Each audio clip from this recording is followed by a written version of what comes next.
Hello, good morning, students. Hello, how are you? Everyone is fine? Good. Now, today we are discussing on the next topic, or you can say the next chapter of our plus 2 accountancy, that is the changing in the profit sharing ratio among the existing partners. मतलब कि अब जो हमारे existing partners हैं, पहले से जो partners हैं, अब यदि अपनी वो रेशियो में चेंज कर लेते हैं तो इसका इफेक्ट क्या क्या आने वाला है हमारे पास। ठीक है, तो देखो इस चैप्टर को पढ़ने के पीछे हमारा जो लॉजिक है, क्या ऑब्जेक्टिव है इसके अंदर, देखो ध्यान देंगे। सबसे पहले उसने कहा कि देखो लर्निंग ऑब्जेक्टिव क्या है हमारे पास।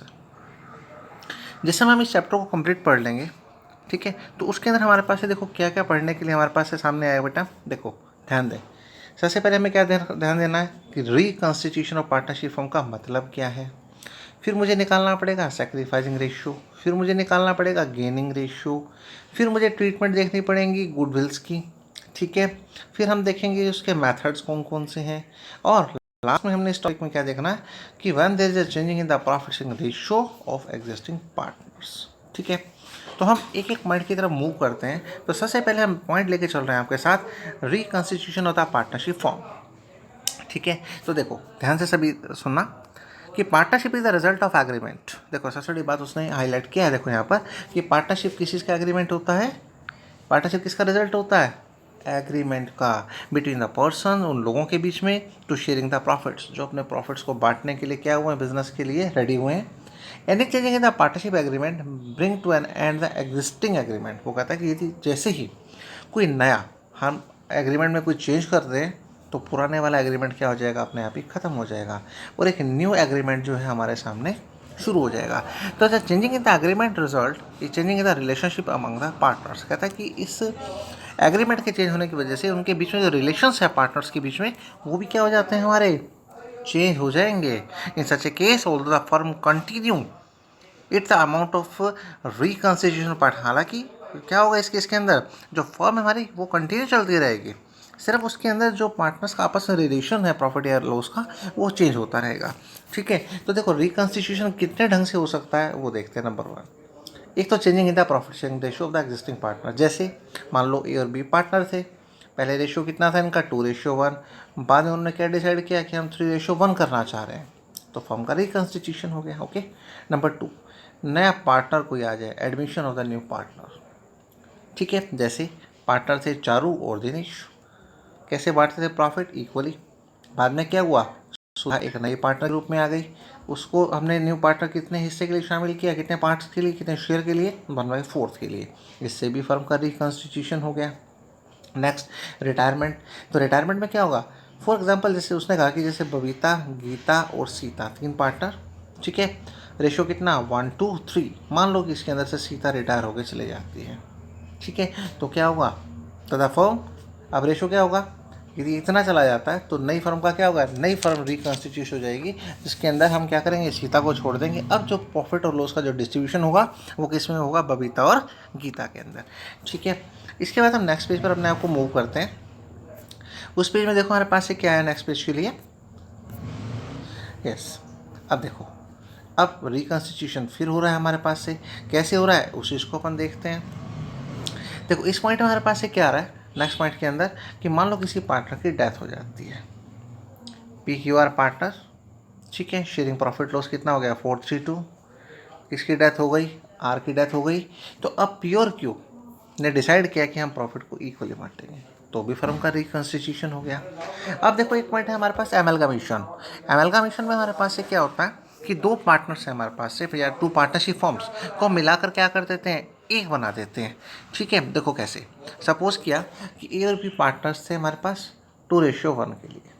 बाद में क्या हुआ, टू एलिमिनेट द कंपटीशन, भाई वो सोचते थे कि चलो आपस में हमारा कंपटीशन खत्म हो जाए, तो सी और डी भी उनके साथ मिलना चाह रहे थे। उनका रेशो कितना हो गया, 3:1।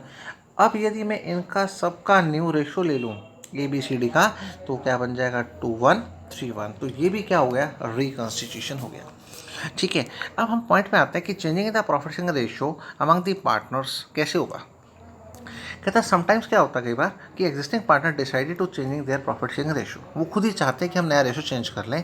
तो दी क्या होगा, the changing is necessitated due to the changing in the capital contribution. ऐसा किस वजह से होता है कि कई बार ऐसा होता है कि हम अपनी कैपिटल कंट्रीब्यूशन में ना चेंज कर लेते हैं साल के बीच में भी, and active participation in the management के लिए। तो इस वजह से क्या होता है, मुझे प्रॉफिट शेयरिंग रेशो भी चेंज करना पड़ता है। And one or more existing partner में acquire extra share profit at the cost of more other partners. तो इसके बीच में क्या होता है कि जैसे रेशो चेंज होगा तो कोई ना कोई नया पार्टनर जो एग्जिस्टिंग पार्टनर है वो अपना कुछ एक्स्ट्रा शेयर्स पुरानों से कुछ ज़्यादा ले लेगा।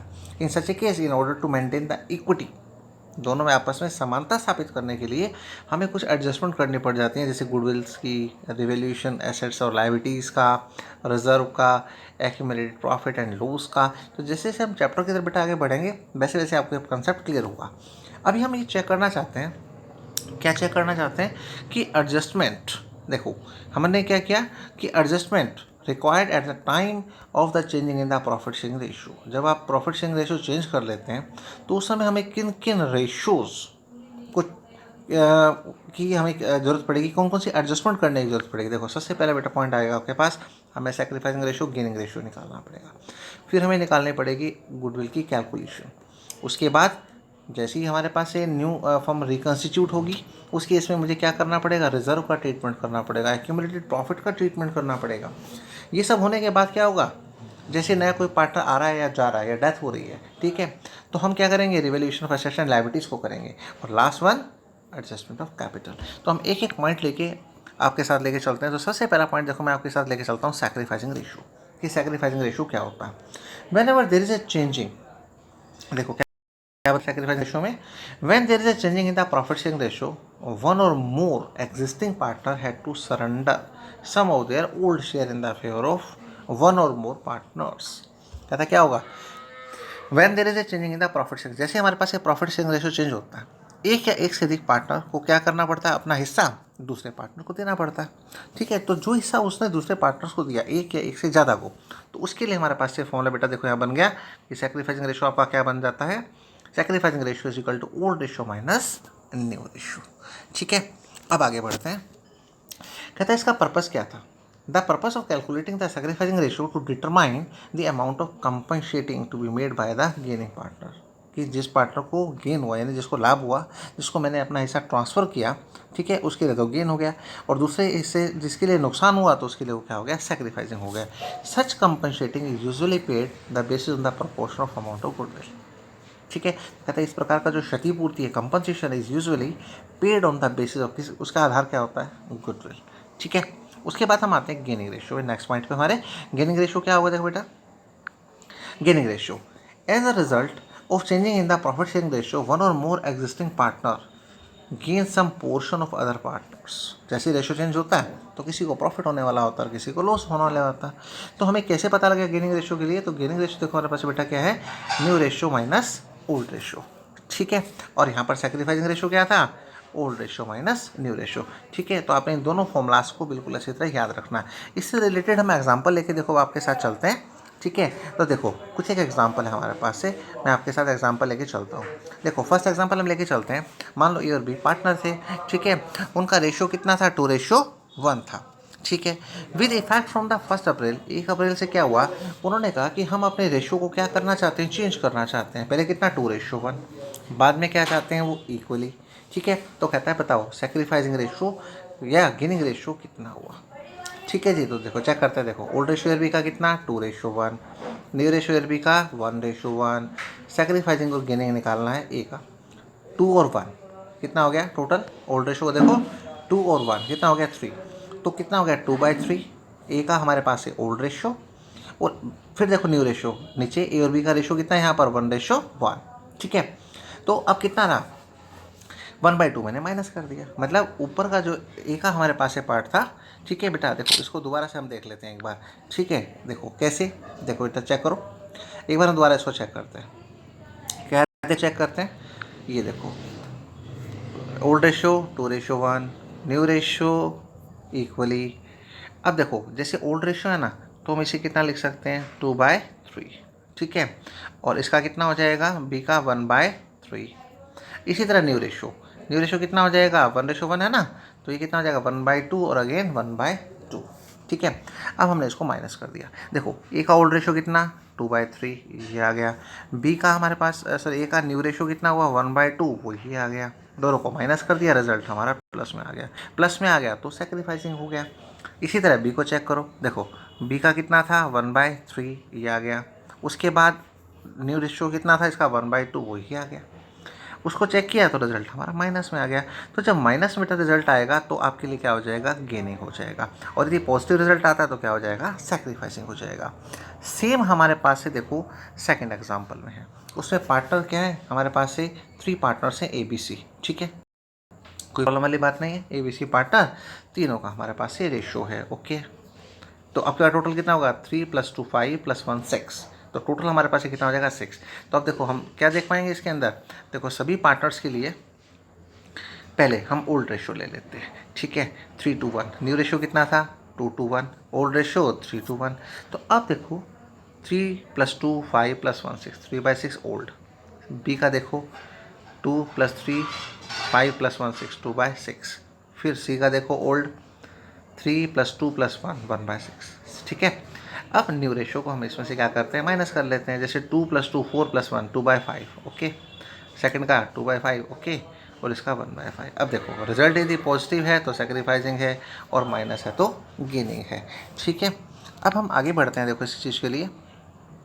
अब देखो नेक्स्ट पॉइंट हमारे पास से क्या है कि अब जो हम ट्रीटमेंट करने जा रहे हैं वो गुडविल की ट्रीटमेंट की। गुडविल क्या है, सबसे पहले देखो उसका नाम आता है कि मीनिंग, पर हम चलते हैं कि गुडविल क्या हमें बता रही है। तो चेक करते हैं, देखो बेटा गुडविल, सबसे पहले इसकी मीनिंग की बात करते हैं। गुडविल मीन्स गुड नेम, या उस व्यक्ति की reputation of the form through the hard work, उसकी सख्त मेहनत और ऑनेस्टी की वजह से जो उसने अपना नाम कमाया मार्केट के अंदर, ठीक है। ये the firm render a good services, यदि आप अच्छी सर्विसेज दे रहे हैं अपने कस्टमर्स को तो कस्टमर फील सेटिस्फाइड, वो अपने आप को क्या महसूस करेंगे, संतुष्ट महसूस करेंगे, और बार बार आप कि उस फर्म से उस चीज़ को परचेज करेंगे, जिससे क्या होगा कि भविष्य के अंदर हमारे प्रॉफिट जो हैं लगातार क्या होंगे, इंक्रीज होंगे। तो मतलब क्या हुआ कि गुडविल जो है ना वो क्या है, रेपुटेशन ऑफ द फर्म बताती है। जितने हायर्स हमारे प्रॉफिट जाएंगे, ठीक है, उतनी हमारी गुडविल जो होगी, रेपुटेशन जो होगी वो मार्केट में बढ़ती हुई चली जाएगी, ठीक है। इस पॉइंट को ध्यान में देखते हुए तो हम ये देखते हैं कि जब फर्म का रिकॉन्स्टिट्यूशन हो रहा है तो उस केस के अंदर क्या करना है कि मुझे गुडविल की कैलकुलेशन की क्यों ज़रूरत पड़ती है, क्या वजह है उस चीज़ की। तो देखो ये हमारे सामने वजह आ गई, need of the valuation of goodwill, ठीक है। तो देखो किस वजह से, कहते हैं when there is a changing in the profit sharing ratio of the existing partner, तो मुझे चेंज करना पड़ेगा, गुडविल को वैल्यूएट करना पड़ेगा। कोई नया पार्टनर एडमिशन लेगा तब मुझे कैलकुलेट करना पड़ेगा। फिर कोई पार्टनर की रिटायर हो रहा है या डेथ हो गई है तो मुझे फिर कैलकुलेट करना पड़ेगा।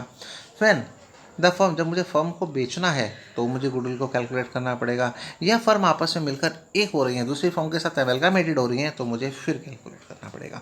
तो हमें जब वैल्यूएशन ऑफ गुडविल की ज़रूरत पड़ेगी तो उसके कारण बताए गए हैं कि किन किन केसेस के अंदर मेरे को गुडविल की कैलकुलेशन करनी पड़ती है, ठीक है। अब कैलकुलेशन तो करनी पड़ेगी तो उसके लिए मेथड्स भी होने चाहिए हमारे पास। तो ठीक है, हम मेथड्स पर चलते हैं आपके साथ। तो देखो हमारे पास ये क्या है, यहाँ पर बेटा देखो गुडविल के मेथड आपके सामने आ गए हैं। क्या क्या देखो मेथड्स हैं हमारे सामने गुडविल को कैलकुलेट करने के लिए, देखो चेक करते हैं। सबसे पहले एवरेज प्रॉफिट मेथड, फिर है हमारे पास से सुपर प्रॉफिट, फिर है हमारे पास कैपिटलाइजेशन मेथड। अब एक एक मेथड को हम लेके चलते हैं, ठीक है। सबसे पहले मैं आपके साथ लेके चल रहा हूँ एवरेज प्रॉफिट मेथड को, कि एवरेज प्रॉफिट मेथड क्या होता है, ठीक है। तो देखो बेटा ध्यान से समझना, average profit this is very simple, सबसे आसान, साधारण और वाइडली सबसे ज़्यादा प्रयोग होने वाला ये मेथड है गुडविल को कैलकुलेट करना। इस मेथड में क्या होता है कि गुडविल को कैलकुलेट किया जाता है number of the past year profits, last year के प्रॉफिट से लेकर, यदि लॉस है तो हम उसको माइनस कर देंगे, ठीक है। तो average of such profit is multiplied, जब एवरेज निकाल लेंगे उसे मल्टीप्लाइड कर दिया जाएगा। किससे मल्टीप्लाई कर दिया जाएगा, एग्रीड नंबर ऑफ ईयर्स, यानी नंबर ऑफ ईयर परचेज जिसे हम कहते हैं। देखो नीचे देखो आपके सामने बेटा फॉर्मूला आ गया कि एवरेज प्रॉफिट से यदि आपको गुडविल निकालनी पड़ जाए तो आप किस फॉर्मूले का यूज़ करने जा रहे हैं, आप फॉर्मूले का यूज़ करने जा रहे हैं एवरेज प्रॉफिट इनटू में नंबर ऑफ ईयर परचेज्ड। तो वाई था एवरेज प्रॉफिट हम किस लिए निकालते हैं वो पूछता है, ठीक है। तो देखो ये buyer want always want to estimate the future profit of the business, जितने भी बायर्स हैं, ठीक है, वो ये चाहते हैं कि हम बिजनेस की फ्यूचर प्रॉफिट को कैलकुलेट करें। फ्यूचर प्रॉफिट किस पर डिपेंड करता है, हमारी एवरेज परफॉर्मेंस के ऊपर बिजनेस की। पास्ट प्रॉफिट इंडिकेट करता है what profits are likely to be accrue in a future, कि भविष्य के अंदर कितने लाभ हमारे होने जा रहे हैं, होंगे। And therefore past profit are average, इसलिए हम क्या करते हैं पास्ट वालों को एवरेज कर लेते हैं। But before calculating the average profit, पर ध्यान दें कि जिस समय हम अपने एवरेज प्रॉफिट को कैलकुलेट करेंगे तो profit earn in the past must be adjusted in the light of future expectations. कहते हैं कि देखो इस बात का ध्यान रखना है कि जब हम प्रॉफिट कैलकुलेट करेंगे तो कुछ बातें ऐसी हैं जो पास्ट में हुई या ऐसी बातें जो पास्ट में नहीं थी पर फ्यूचर में होने वाली हैं, तो उन सबको मुझे क्या करना है पहले से ही कंसीडर करके उसके बाद उसको कैलकुलेट करना है। तो देखो किन किन बातों का मुझे ध्यान देना पड़ेगा। देखो बेटा ये कहता है कि देखो पॉइंट इसने क्लियर किया, factor should be taken into calculate while calculating the average profit. देखो बहुत बड़ी बात है। देखो बेटा एक पॉइंट करके ध्यान देना यहाँ पर, क्योंकि न्यूमेरिकल पॉइंट्स के लिए बहुत ज़्यादा ज़रूरी है।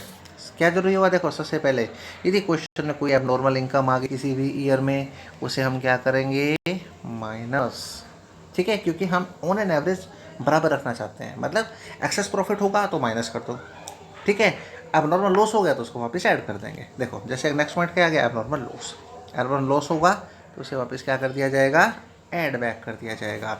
इसी तरह इनकम फ्रॉम इन्वेस्टमेंट को, क्योंकि बिजनेस की नहीं है वो इनकम, आउटसाइड इनकम है, तो उसे हम क्या कर देंगे डिडक्ट कर देंगे। ठीक है, ध्यान रखेंगे बेटा इस बात को। तो देखो इसको फिर हम स्टार्टिंग से देख लेते हैं कि यदि हमारे पास क्वेश्चन में एबनॉर्मल इनकम है तो क्या करेंगे डिडक्ट, एबनॉर्मल लॉस है तो क्या करेंगे ऐड, इनकम फ्रॉम इन्वेस्टमेंट आ गई तो उसे क्या कर देंगे डिडक्ट कर देंगे। अब इससे रिगार्डिंग देखो हम कुछ एग्जांपल्स लेके चलते हैं आपके साथ। देखो एग्जांपल देखो हमारे पास एक है, देखो क्वेश्चन में क्या कह रहा है, ध्यान देंगे सभी। Calculate the goodwill of the firm on the basis of 3 years purchase. 3 year purchase का मतलब ये हमें नंबर ऑफ ईयर परचेज दे दिया गया है, जो भी हमने फॉर्मूला स्टडी किया था आपके साथ। ठीक है, तो देखो पॉइंट हमारे पास से क्या देना चाह रहे हैं यहाँ पर, चेक करो इस चीज़ को। देखो जी पॉइंट क्या है हमारे पास, सबसे पहले हमारे पास से प्रॉफिट हम देख पा रहे हैं यहाँ पर 13-14 का, 14-15, 15-16, 16-17, 17-18। प्रॉब्लम यहाँ पर क्या आई छोटी सी, देखो हमारे साथ, देखो उसने कहा कि अब देखो प्रॉब्लम ये है कि हुआ क्या है यहाँ पर, on the 1st of Jan 2016 fire Brock out which result A loss of goods. कहते हैं आग लगी, ठीक है, और उसे क्या हुआ, गुड्स का नुकसान हो गया 3 लाख रुपए का। तो ये कैसा लॉस हुआ, एबनॉर्मल हुआ, ठीक है, हमेशा तो होने वाला है नहीं।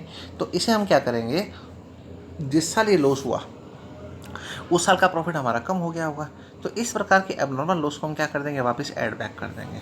अब उसके लिए पर क्या हुआ कि मुझे क्लेम मिल गया 70,000 का, तो उसे हम क्या करेंगे 70,000 मतलब ओवरऑल लॉस अब हमारे पास से कितना हो गया, एबनॉर्मल लॉस देखेंगे तो 170 हो गया, सॉरी इसका 230 हो गया, ठीक है 230 हो जाएगा। तो 230 को हम क्या कर देंगे वापस ऐड बैक, क्यों, देखो 70,000 तो मेरे को मिल ही गया, ठीक है, बाकी लॉस कितना माने अपन 230 अब नॉर्मल है, इसलिए उसे हम क्या कर देंगे वापस प्रॉफिट के अंदर, उसी साल के प्रॉफिट के अंदर वापस ऐड बैक कर देंगे। ठीक है, जैसे आपके सामने देखो 15 और 16 का 60,000 दिखा रखा है ना। तो देखो अभी हम नीचे देखते हैं इस ईयर को क्या इफेक्ट पड़ा। देखो यहाँ पर अब आपके सामने देखो ये आ गया, देखो क्या इफेक्ट पड़ा था हमारे पास से 60,000 का लॉस दिखा रखा था। अब एबनॉर्मल लॉस उसने 230 किया, क्यों 230 कैसे किया, उसी पॉइंट से कि 3 लाख का प्रॉफिट हमारे पास, सॉरी लॉस था, लॉस इस वजह से हुआ था आग लगने से, जो कि एबनॉर्मल है। और अभी हम पढ़ के आए हैं कि एबनॉर्मल लॉस होगा तो उसको वापस ऐड बैक कर दिया जाएगा। ठीक है, पर 70,000 का क्लेम मिल गया था, तो एक्चुअल लॉस कितना हुआ 230, तो 230 में से मैंने 60 को माइनस कर दिया, तो अब मेरे पास से प्रॉफिट कितना बन के आ गया 170। ठीक है, इसी तरह देखो सेकंड पॉइंट पर हम चलते हैं। सेकंड में क्या हुआ, ड्यूरिंग द ईयर 2017 में 31 मार्च को the firm received an unexpected refund हुआ। अनएक्सपेक्टेड सा हो गया, यानी अब जो अनएक्सपेक्टेड चीज़ होगी, यानी एबनॉर्मल गेन हुआ हमारे पास, से फ़ायदा हुआ, लॉस नहीं हुआ, फ़ायदा हुआ, ठीक है, प्रॉफिट हुआ, तो उसे हम क्या कर देंगे माइनस कर देंगे। ठीक है, अब इन सब का रिजल्ट क्या आ गया हमारे सामने, एवरेज प्रॉफिट बन के आ गया मेरे पास, जो प्रॉफिट बन के आ गया वो 13,90,000 आ गया। अब इसका पहले मैं एवरेज निकाल लेता हूँ। एवरेज कैसे निकालेंगे, उसको कितने ईयर है टोटल, 1 2 3 4 5 ईयर है ना, तो 5 से उसे मैंने डिवाइड कर दिया, तो एवरेज प्रॉफिट आ गया। तो गुडविल के लिए देखो हमारे पास से क्या फॉर्मूला बेटा, पीछे हम पढ़ के भी आए थे कि एवरेज प्रॉफिट निकालना है तो मुझे क्या करना है, एवरेज प्रॉफिट इनटू में number of year purchase. Number of year purchase कौन से थे, जो हमने बिल्कुल स्टार्टिंग में जैसे क्वेश्चन स्टार्ट हुआ तो 3 year number of year purchase लिखे थे उसने, है ना, तो उससे हमने यहाँ पर क्या कर दिया, उसको मल्टीप्लाई कर दिया। ठीक है, ओके, अब आगे बढ़े इस पॉइंट के लिए। ठीक है, एक और हम एग्जांपल इसका कोट करते हैं। देखो बेटा नेक्स्ट एग्जांपल हमारे सामने आ गया, क्या था कि ए और बी पार्टनर हैं, उन्होंने प्रॉफिट लॉस कैसे डिस्ट्रीब्यूट कर रहे हैं, वो इक्वली कर रहे हैं। ठीक है, अब उन्होंने सी को एडमिट कर लिया पार्टनरशिप फॉर्म में इक्वल शेयर्स के लिए। ओके, इस पर्पज़ के लिए गुडविल की कैलकुलेशन जो है ना 150% of the average annual profit, यानी नंबर ऑफ ईयर परचेज हो गए, 5 ईयर हमारे पास से दे रखे थे।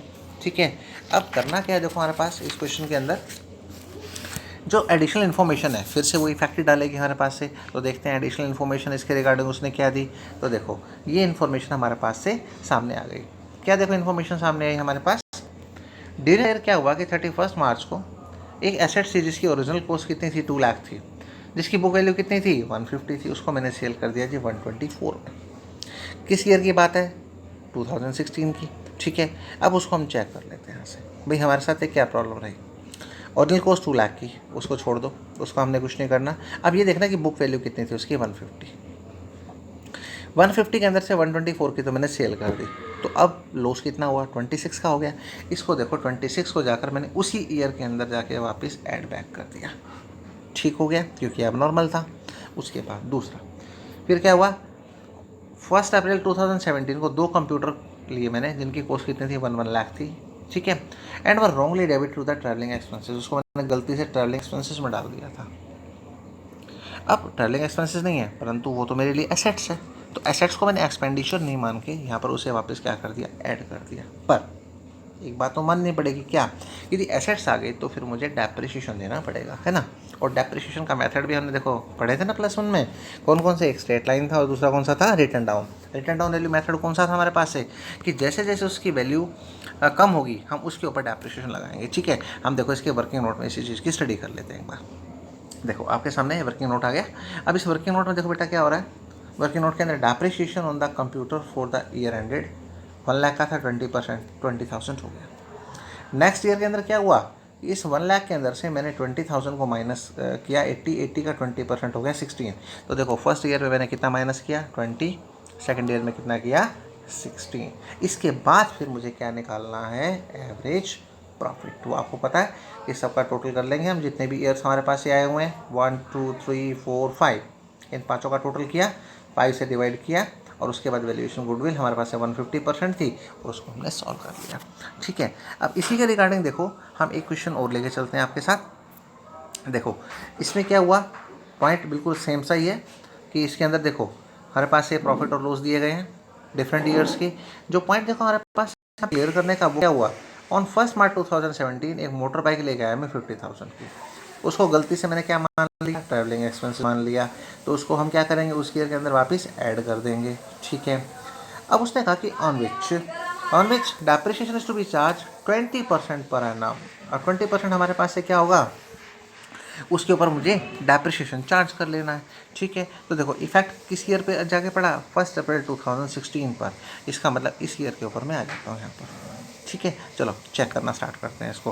प्रॉफिट हमारे पास है दिया 50, फर्स्ट ईयर का था सेम हो गया। ठीक है, सेकंड ईयर का 120, तब भी कोई प्रॉब्लम नहीं आई। थर्ड जो हमारे पास से देखो प्रॉफिट दे रखा था वो 76 का दे रखा था शायद, प्रॉफिट हमारे पास नहीं, सॉरी 180 का था, वो भी हो गया। यानी इफेक्ट पड़ा तो मेरा कब पड़ा, 1 अप्रैल 2016 को। मोटर बाइक में 50,000 की जो लेके आया उसको हम चेक करते हैं। देखो क्या रहा, सबसे पहले यहाँ पर देखो मोटर बाइक वो कब आई, cost motor bike wrongly debited हो गई थी ट्रैवलिंग एक्सपेंसेस के अंदर। ठीक है, तो उसको 50,000 का जो लॉस हुआ था उसको हम वापस ऐड बैक कर लेंगे। देखो लॉस कितने का दिखा रखा है यहाँ पर, हमारे पास से लॉस है देखो 70,000 का, है ना। 50,000 का जो गलत हुआ उसको मैंने क्या किया, लॉस में से उसको कम कर दिया 50,000 को, तो लॉस कितना रह गया 20 में 10 का डेप्रिसिएशन हो जाएगा। ठीक है, तो कितना होगा टोटल लॉस 30 का। तो अब ये लॉस हमारा वापस एडजस्ट हो गया यहाँ पर। ठीक है, उसके बाद नेक्स्ट क्वेश्चन की तरफ आपको लेके चलते हैं। नेक्स्ट क्वेश्चन में देखो हमारे पास है क्या, वेटेड एवरेज प्रॉफिट। वेटेज में क्या करना है कि सिंपल सी बात है कि अब हमारे पास से क्या होगा, वेटेड क्यों देते हैं। This method is modified version होता है एवरेज प्रॉफिट मेथड, ये मॉडिफाइड वर्जन है एवरेज प्रॉफिट मेथड का। इस मेथड में क्या होता है, हर साल ईच ईयर इस profit is assigned a weight, एक वेट दे दिया जाता है। Highest weight is attached to the profit the most recent years. कहता है कि हाईएस्ट वेट उसको दिया जाएगा जो रिसेंट ईयर का प्रॉफिट है। क्यों, क्योंकि रिसेंट ईयर प्रॉफिट के अंदर हमारा कंपटीशन बढ़ जाता है, और लास्ट ईयर के अंदर क्या होता है कि धीरे धीरे हमारे पास से क्या होंगे, प्रॉफिट हमारे पास से क्या होंगे, जो उनको गेन करना है कॉम्पिटिशन की वजह से बड़ा मुश्किल हो जाएगा। तो इसलिए हम जो लास्ट ईयर है ठीक है, उनको हम वेटेज ज़्यादा देंगे और जो उससे भी लास्ट ईयर उनको वेटेज क्या करते जाएंगे, कम करते जाएंगे। देखो जैसे हम बेटा यहाँ पर देख पा रहे हैं 17 का था ना, तो कितना हुआ 4, इससे लास्ट ईयर को मैंने वेटेज कितना दिया 3, उससे लास्ट ईयर को वेटेज कितना दिया 2, उससे लास्ट ईयर को वेटेज कितना दिया 1। ठीक है, तो कैलकुलेट कैसे करना है वो हमारे सामने मेथड आ गया यहाँ पर कि आप कैसे कैलकुलेट करना है। ये देखो weighted average profit total of the product of the profits upon में टोटल वेट। गुडविल कैसे निकालेंगे, वेटेड एवरेज प्रॉफिट निकाल के नंबर ऑफ ईयर परचेज से मल्टीप्लाई कर देंगे। इसको समझने के लिए हम एक एग्जांपल आपके साथ लेके चलते हैं यहाँ पर। ठीक है, देखो क्वेश्चन हमारे पास से बिल्कुल नॉर्मल चलता रहेगा। प्रॉफिट देखो हम देख पा रहे हैं सामने क्वेश्चन के अंदर कि प्रॉफिट देखो हमारे पास से कितने हो गए। प्रॉफिट हमारे पास दे रखा है 12 का, 13 का, 14 का और 15 का, और सभी की वेटेज 1, 2, 3 और 4 दे दिया। ओके, प्रॉफिट हमने लिए। प्रॉफिट कितना कितना देखो हमारे पास से है 12 का है हमारे पास है 20,200, 13 का है 24,800 और 14 का है हमारे पास है 20,000 और ये 30। अब ये जो पॉइंट्स हैं ये हमारे लिए डिस्टर्बेंस करेंगे उन प्रॉफिट्स के ऊपर। कैसे करेंगे वो चेक करते हैं। देखो सबसे पहला पॉइंट हम यहाँ पर लेके चलते हैं आपके साथ। क्या पॉइंट हमारे पास है फर्स्ट, क्या देखो हमने यहाँ से देखा 1 दिसंबर 2013 को मेजर हमारे पास एक रिपेयर का काम आ गया प्लांट का 6,000 का। अब उसको रिपेयर ना मान के मैंने क्या कर दिया, उसको कैपिटलाइज कर दिया, मतलब उसको मैंने एसेट्स का पार्ट बना लिया। अब एसेट्स का पार्ट बना लिया तो इसका मतलब क्या होगा कि वो मेरा कैपिटल एक्सपेंडिचर है जो कि नॉर्मल नेचर का नहीं है। तो मैंने इसको 6,000 को क्या कर दिया, वापस ऐड बैक कर दिया। पर प्रॉब्लम ये है कि अब यदि उसको एसेट्स का पार्ट बना लिया तो डेप्रिसिएशन लग जाएगा। ठीक है, तो हम उसके ऊपर डेप्रिसिएशन लगा लेते हैं, कोई बात नहीं। तो देखो अब आपके सामने डेप्रिसिएशन कैलकुलेट कर लेंगे 6,000 का 200। ठीक है, क्यों, क्योंकि देखो हमने जो इसको परचेज़ किया था दिसंबर में किया था, तो दिसंबर, जनवरी, फरवरी, मार्च 4 मंथ का तो हमारे पास से लग जाएगा 14 में और पूरे ईयर का लग जाएगा 15 में। ठीक है जी, इसके बाद देखो हमारे पास से क्या है, इसकी जो वर्किंग नोट है वो आप चेक कर सकते हैं एक बार। इसके अंदर हमारे पास हाँ, इसको हम अलग अलग कैलकुलेट कर लेते हैं। ठीक है, आप कर पाएंगे। अब देखो नेक्स्ट पॉइंट हमारे पास से क्या आ गया, क्लोजिंग स्टॉक। देखो बहुत ही इंपॉर्टेंट पॉइंट है यहाँ पर। क्लोजिंग स्टॉक कितना हो गया हमारे पास से, ओवर वैल्यूड हो गया है ना। तो जिस साल वो क्लोजिंग स्टॉक था उस साल तो उसको मैं माइनस कर देता हूँ 2400 से। देखो बेटा यहाँ पर 2400 से इसको मैंने माइनस कर दिया, देख पा रहे हैं आप। और अगले साल के लिए, नेक्स्ट ईयर के लिए हो गया जगह ओपनिंग, तो उसे हमने वापस क्या कर दिया, ऐड कर दिया। ठीक है, उसके बाद लास्ट हमारे पास से जो एडजस्टमेंट है वो क्या है, लास्ट एडजस्टमेंट पे देखो ध्यान दो। To cover the management cost annual charges 4800 हो गए। हर ईयर में से मैंने 48 को माइनस कर दिया। ओके हो गया, एडजस्टमेंट खत्म हो गई हमारे पास। ये अब देखो हमारे पास से प्रॉफिट्स आ गए। अब जो हमारे पास से मेन लॉजिक था आपको बताने का वो क्या था इस पॉइंट के लिए, इस पॉइंट के लिए लॉजिक ये था कि मुझे वेटेड एवरेज को समझाना था आप लोगों को।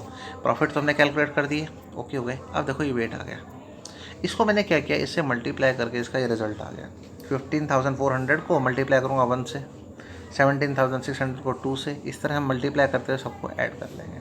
ऐड करने के बाद जो डिवाइड करेंगे वो नंबर ऑफ ईयर से नहीं करेंगे बल्कि किससे करेंगे, वेटेड एवरेज प्रॉफिट के टोटल से 10 से। हो गया। और number of year purchase question हमारे पास टॉप पे गिवन है कि 3 ईयर परचेज पे है, तो 3 से हमने इसे क्या कर दिया, मल्टीप्लाई कर दिया।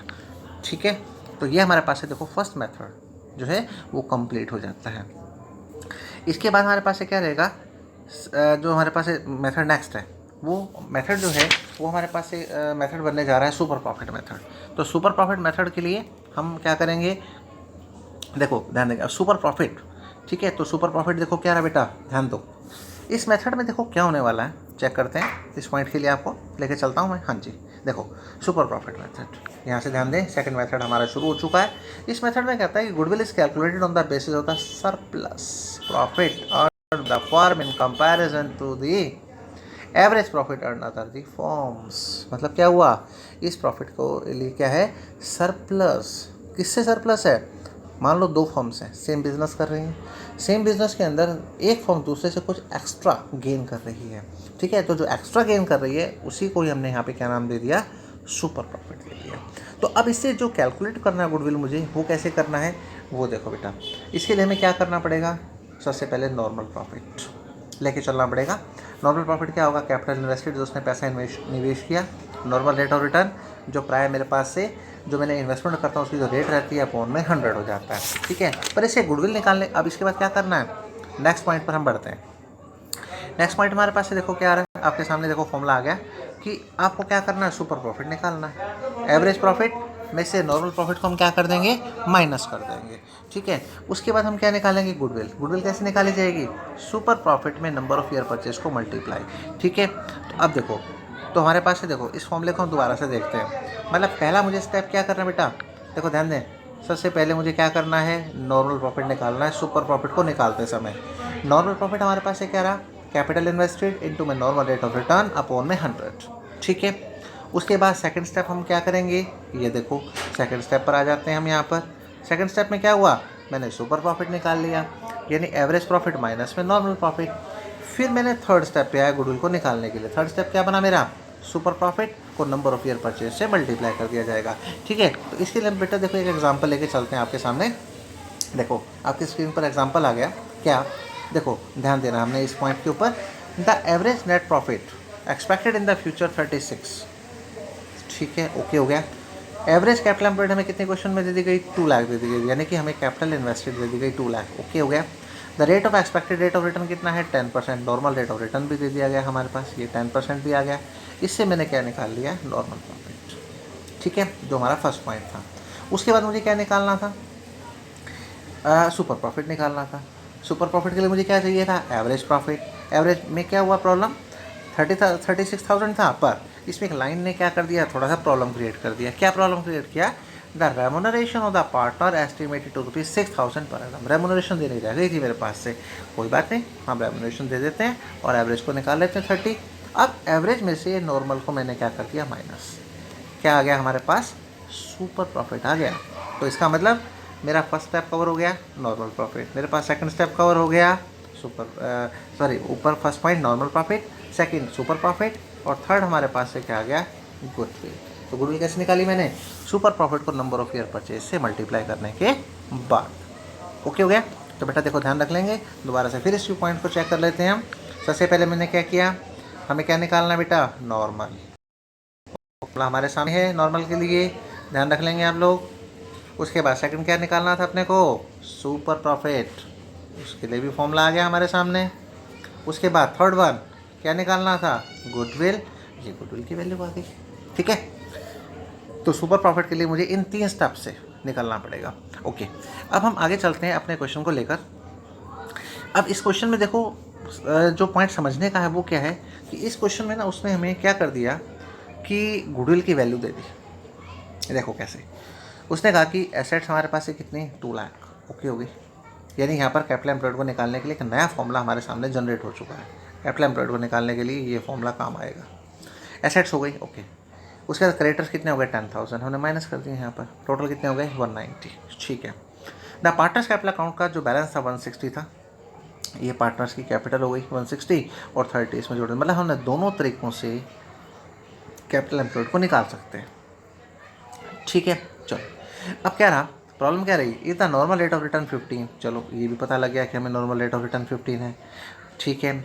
अब गुडविल, देखो सबसे बड़ी बात प्रॉब्लम जो यहाँ पर आई ना, वो क्या है, इस क्वेश्चन में जो नया पॉइंट था कि गुडविल ऑफ द फर्म हमें पहले से ही दे दी, पर किस मेथड से निकालनी है, सुपर से निकालनी है हमारे को।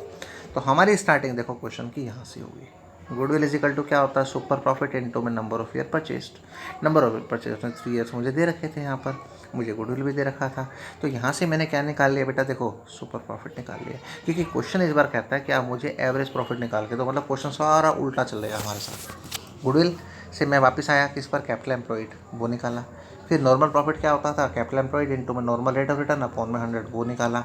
उससे क्या निकल के आ गया, super profit, average profit minus normal profit. अब जैसे हम अपने इक्वेशंस को सॉल्व करते हैं, कैसे सॉल्व करेंगे, एवरेज प्रॉफिट को कैसे निकालेंगे बेटा, देखो average profit is equal to क्या लेके चलते हैं बताओ, सुपर प्रॉफिट और माइनस में नॉर्मल प्रॉफिट। तो सुपर प्रॉफिट में प्लस में नॉर्मल प्रॉफिट, तो हम दोनों को ऐड कर देंगे तो हमारे पास क्या निकल के आ गई, एवरेज प्रॉफिट। मतलब एक क्वेश्चन अपोजिट दे रखा था बस, ठीक है, कि गुडविल हमें दे रखी थी, हमें सारा क्वेश्चन अपोजिट निकालते हुए कहाँ तक पहुँचना था, एवरेज प्रॉफिट तक, ओके। अब हम नेक्स्ट मेथड पे आते हैं, हमारे पास है कैपिटलाइजेशन मेथड, ठीक है। ये दोनों का क्या है, कंबाइंड है। इसमें हम कैपिटलाइजिंग एवरेज प्रॉफिट को भी करेंगे और कैपिटलाइजिंग इसको करेंगे सुपर प्रॉफिट को भी। इसके लिए मेथड क्या है, देखो हमारे पास सबसे पहले यदि आप एवरेज प्रॉफिट को कैपिटलाइज करना चाहते हैं तो आपको क्या करना पड़ेगा, capitalise value of average profit निकालने के लिए एवरेज प्रॉफिट हमें निकालना आता है। फर्स्ट मेथड से निकाल लिया 100 अपॉन में नॉर्मल रेट ऑफ रिटर्न। उसके बाद मुझे क्या निकालना है, capitalise value of average profit आ जाएगी। उसके लिए क्या करेंगे, गुडविल को कैलकुलेट करने के लिए हम डिडक्ट कर देंगे। ध्यान देना बेटा, बिल्कुल बहुत बात जरूरी है यहाँ पर एवरेज प्रॉफिट के लिए कि गुडविल निकालने के लिए मैं डिडक्ट कर दूंगा actual capital employed in business. निकालने के लिए पता है हमें कि टेंजिबल एसेट्स को लेस कर दूंगा आउटसाइड लायबिलिटीज से।